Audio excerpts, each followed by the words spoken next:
কালি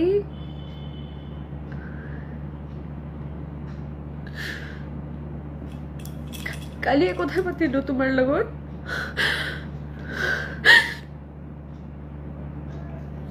আৰু আজি তুমি নাই এটো কেনেকে বিশ্বাস কৰিম মই কালি ৰাতি মই কথা পাতিছো তোমাৰ লগত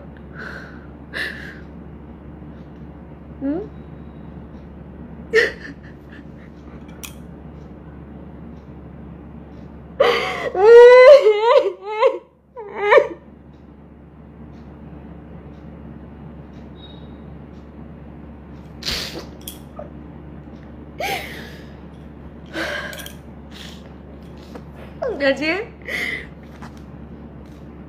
ঘৰৰ কাম কৰি আছিলো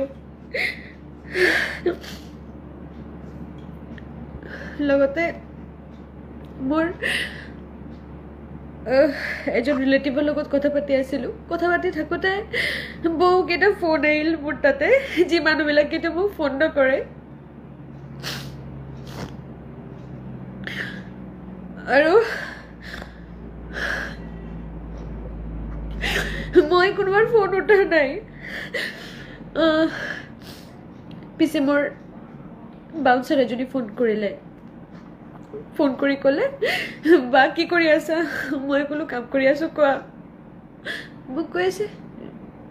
জুবিনদাৰ খবৰটো পাইছানে মই চিঞৰি উঠিছোঁ কি হৈছে জুবিনদা ছিংগাপুৰত গৈছে মই ক'লো হয় জুবিনদাৰ লগততো মই কালিয়ে কথা পাতিছোঁ আৰু কালি যেতিয়া দাদাৰ লগত কথা পাতিছোঁ দাদাক কৈছিলোঁ দাদা বুলি ক'লো দাদা ক'লে আই এম ইন ছিংগাপুৰ দাদাক ক'লো তুমি সদায় পালে থাকা আৰু মানে লাষ্ট কেইটা মেছেজ এনেকুৱা আছিল যে মোৰ এটা হেঁপাহ আছে কেতিয়াবা যাম তোমাৰ তাতে মাছ এটা বনাই খুৱাম মই ফেচবুকত দেখিছোঁ তুমি আছা ছিংগাপুৰত তেতিয়া কালি মই কথা পাতিলোঁ আৰু আজি তুমি নাই এইটো কেনেকৈ বিশ্বাস কৰিম দাদা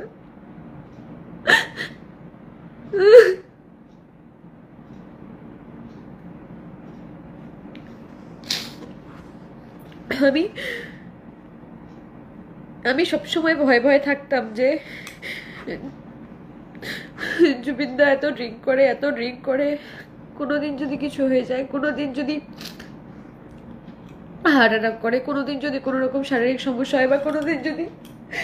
ঘুম থেকে উঠে হঠাৎ করে শুনি জুবিনদা নেই আমি তো সেটা নিতে পারবো না আমি পরশুদিন আমার মা এসছে বাড়িতে মার সাথে এগুলো আলোচনা করছিলাম কিন্তু আমি কখনো ভাবতেই পারিনি যে জুবিনদার কপালে অকাল মৃত্যু লেখা ছিল মানে কেতিয়াবা আমার জুবিনদার অকাল মৃত্যু হবো আমি ভবা নাছিলো ভগবান করক খবরটো মিছা হোক